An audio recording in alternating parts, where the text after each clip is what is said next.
തൃപ്തിപ്പെടുത്താൻ ശ്രമിച്ചാൽ നീ നിന്നെ തന്നെ നഷ്ടപ്പെടുത്തും. എന്നെ തൃപ്തിപ്പെടുത്താൻ നീ നിന്റെ ധർമ്മം ചെയ്യുക. സത്യസന്ധമായി ജീവിക്കുന്നവനെ നിന്ദിക്കാൻ ആർക്കും കഴിയില്ല, കാരണം ഞാൻ അവന് സംരക്ഷകനായിരിക്കും. പ്രതീക്ഷ കൈവിടാതെ കാത്തിരിക്കുക. ചിലപ്പോൾ നിനക്ക് തോന്നാം, നിന്റെ പ്രാർത്ഥനകൾ ഞാൻ കേൾക്കുന്നില്ല എന്ന്. എന്നാൽ നീ അറിയുക, വിത്ത് മണ്ണിൽ കിടക്കുന്ന സമയം അത് നശിച്ചുപോയി എന്ന് തോന്നിയേക്കാം, പക്ഷേ അത് മുളപൊട്ടി വളരാനുള്ള തയ്യാറെടുപ്പിലായിരിക്കും. നിന്റെ ജീവിതത്തിലും ഇപ്പോൾ സംഭവിക്കുന്നത് അതാണ്. നിന്റെ കഠിനാധ്വാനവും ക്ഷമയും ഞാൻ കാണുന്നുണ്ട്. ഫലം നൽകേണ്ട സമയം എനിക്കറിയാം.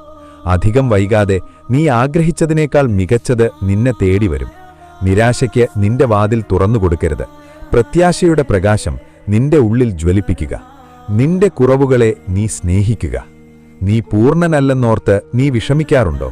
എന്നാൽ അറിയുക, ഈ ലോകത്തൊന്നും പൂർണ്ണമല്ല. മുറിവുകളിലൂടെയാണ് വെളിച്ചം നിന്റെ ഉള്ളിലേക്ക് പ്രവേശിക്കുന്നത്.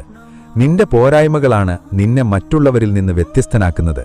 ആ കളിമൺ പ്രതിമയിൽ ഞാൻ ചില വിള്ളലുകളിട്ടത് എന്റെ പ്രകാശം പുറത്തേക്ക് വരാനാണ്.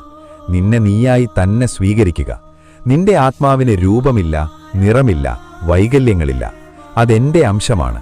അതുകൊണ്ട് നിന്നെ നീ താഴ്ത്തിക്കെട്ടുന്നത് എന്നെ നിന്ദിക്കുന്നതിന് തുല്യമാണ്.